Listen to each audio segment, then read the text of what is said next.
Meanwhile, the Court of Appeal affirmed the election of Sheriff Oborevwori, the candidate of the People's Democratic Party, in the Delta State Governorship poll, which held on the 18th of March.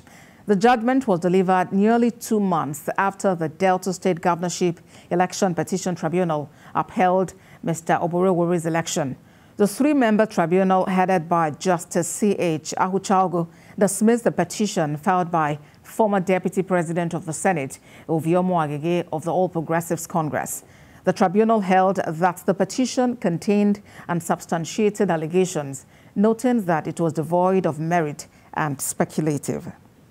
Now being joined on the news by a lawyer and a member APC Campaign Council, Jesotega Nopasa, to discuss the Court of Appeal decision today. Thank you for joining.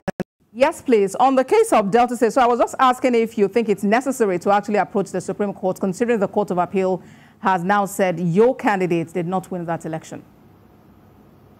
Yeah, I said we will study the judgment, and our party will take the appropriate decision.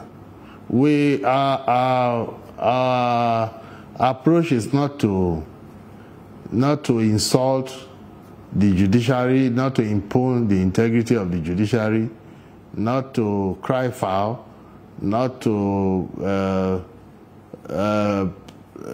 conclude that untoward things have gone on and start disparaging our judiciary simply because we lost a case. That's not our approach. We will study the judgment and we'll take the appropriate decision.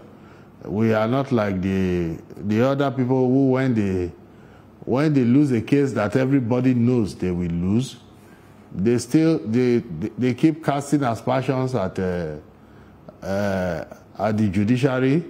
Imagine, as for going to the Supreme Court, that will depend on what our assessment of the decision of the Court of Appeal and so on and so forth.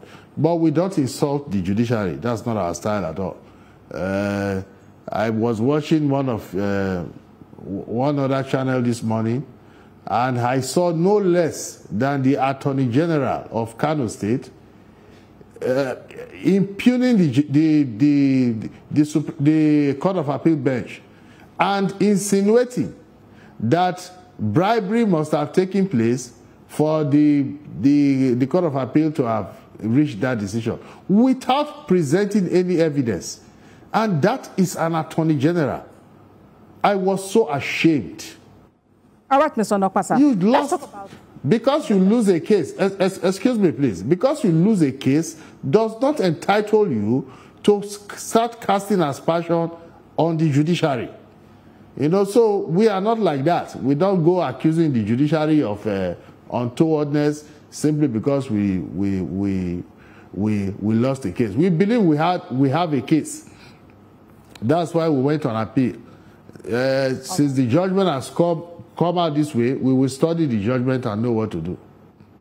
And the Nigerians definitely would like to know what the decision is at the appropriate time. Let's talk about Plateau. You know, some have faulted that judgment, been saying that the APC does not actually have a say in the internal wranglings of the PDP. And as it were, nobody in the PDP is raising any issues about the conduct of the primaries. What is your reaction to this criticism of the judgment of the Court of Appeal? Yes, you see, there is this gaslighting going on, that the issues in Plateau are pre-election matters. That is, they are within the confines of the internal affairs, just as you now framed it, which with respect is wrong. It's wrong with respect, my adorable sister. It is not a pre-election matter, neither is it internal wrangling of a party for anyone to disobey a court order. There was a valid court order compelling the PDP on the Plateau to go and conduct congresses. They failed to conduct those congresses. Therefore, they had no structure. Effectively, they had no party in Plateau State. They had no remit, no capacity to sponsor candidates for the election. That's what happened. People just think some of our politicians are so used to breaking the law, they feel they can keep breaking the law and get away with it. Funny enough, our party, the APC, we did something similar in Zamfara 4 years ago. We lost everything. We lost House of Assembly. We lost House of Reps. We lost Senate. We lost the governorship. Did we complain? Did we go insulting the judiciary? Did we go accusing judges of collecting bribes? Did they not realize that? The people in Plateau, don't they know what is going on in their state? Jonah Jang says it's Jonah Jang. Jerry Husseini says it's Jerry Husseini. Well, that's their party. If Jerry Husseini's faction goes to court and the court grants them an order compelling the party to hold congresses, and Jonah Jang wants to hold on to everything and refuses to conduct those congresses, is that our headache? That's their headache. They are the ones that disobeyed the court. And if you disobey a judgment of court, you will pay.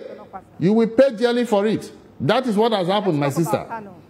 Yes, there's been a lot said about the judgment that emanated from the Court of Appeal regarding Kano, from the clerical error to the controversial deduction of massive vote of the NNPP in that election. Are you confident your party, the APC, would still be able to get unanimous decision in your favor at the Supreme Court?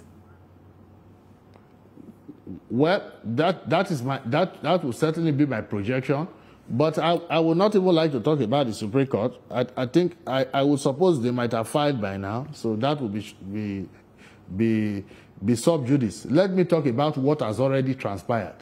In what happened in Kano is that you had 165,000 ballots, fake ballots, which NNPP, Kwankwaso, and Abba Yusuf stuffed into ballot boxes. That's what happened there. Let nobody fool himself. They were not confident of winning the election. They knew that Gawuna would win. They knew that APC would defeat them. And they went, I don't know where they got those ballots from, whether they went to print them in Oluwole or somewhere in Kano, I don't care. But the ballots were unsigned, they were unstamped, they were undated.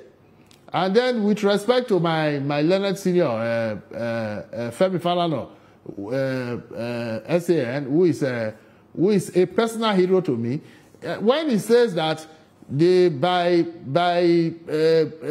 deducting those votes, the court was punishing the electorate for the malfeasance of INEC. What proof does anyone have that malfeasance is from INEC? And even at that, there is a reason for that provision. Because by that same token, I know that my learned Sikh has tried to contest election in Ekiti before. So would I then be entitled, because I'm his fan, to go and print fake ballots somewhere? They are unstamped, they are unsigned, they are undated, and I stuff ballot boxes for him to win an election. Will he accept such a victory? There is a reason for that. The ballots are fake. So they were lawfully deducted because they were unlawful ballots. But then the court also be left to actually prove that the NNPP engaged in that, because at that time they were not in power, and one would wonder how they would have access to do all of that, or what levels of connection they might have to be able to perpetrate that. But then I appreciate that is within the realm of I'm afraid that's the more to be able to take from you at this time, Mr. Nopasa. Thank you so much for talking to us on TVC News at 7.